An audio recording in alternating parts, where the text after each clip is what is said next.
Now, let's go back to the Russia-Ukraine Peace Summit. Mick Ryan is a retired Major General and Senior Military Fellow at the Lowy Institute. Mick, good evening to you. Thanks for coming on the show. Can I just ask, what did you make of those extraordinary scenes in Alaska with Trump and Putin side by side?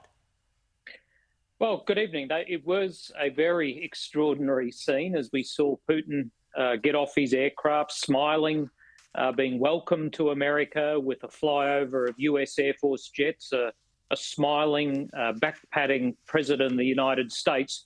He'd already got everything out of that summit as he got off the plane, and it only got better for him as he was not sanctioned and as Trump rolled over to many of his demands about not getting a ceasefire in Ukraine. So do you think then that Putin was the only one that really emerged victorious out of this meeting? Because, of course, Ukraine wasn't represented. It was really up to Donald Trump to represent Ukraine. Putin wouldn't agree to a ceasefire. Putin kept saying, it's about finding the root cause. He kept saying the root cause of this war. Well, I mean, we know who started this war, and I think that that's half of the problem. Yeah, we all know what the real root cause of this war is. The root cause is Putin doesn't want a vibrant democracy on his border that can provide an example to the Russian people of a different form of governance from the kleptocracy of Putin and his thugs. So that wasn't addressed at all in the summit. The Ukrainians, as you said, were not represented, and the Europeans were not represented, and they now provide far more assistance to Ukraine than America does. Mick, what happens from here, and can you see the idea of Putin and Trump sitting down with Zelensky in the weeks or months ahead? Well, certainly that has been speculated about by Trump. Zelensky has said he is up for that. The Kremlin has said that was not discussed at the summit. Putin doesn't want that, but because that would give Zelensky a legitimacy that Putin does not believe Zelensky, or indeed the country of Ukraine has. We all know Ukraine is a sovereign, vibrant democracy. It needs to be represented. And if that means that Zelensky and Putin have to be in the same room to negotiate a ceasefire and then negotiate it into the war, that's what needs to happen.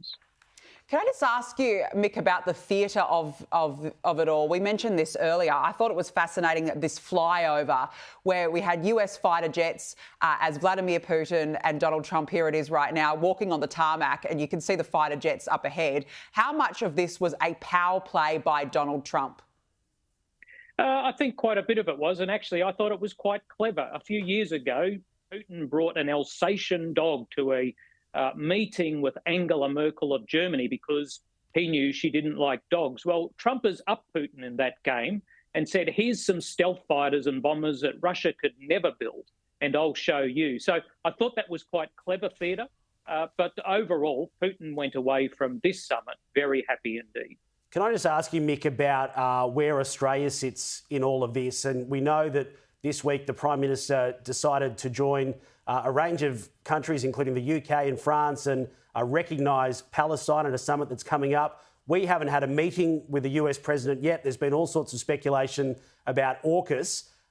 Where is Australia in all of this, and how crucial is it for the PM to have that meeting with President Trump very soon and just get some better clarity on AUKUS and a range of other issues as well?